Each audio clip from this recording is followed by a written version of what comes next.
Le paludisme est une maladie parasitaire surtout présente dans les zones tropicales et subtropicales.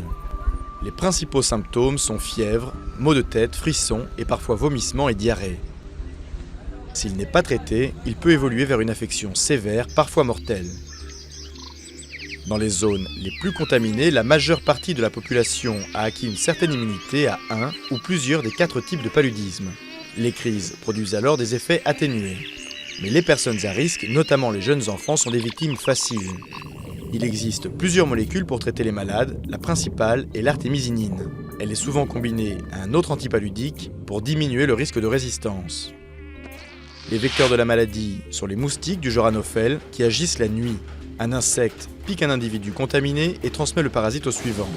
La présence de l'infection est ainsi très liée à celle des moustiques et donc au climat. Les épisodes de pluie sont très favorables à son développement. La lutte contre le paludisme passe par la prévention.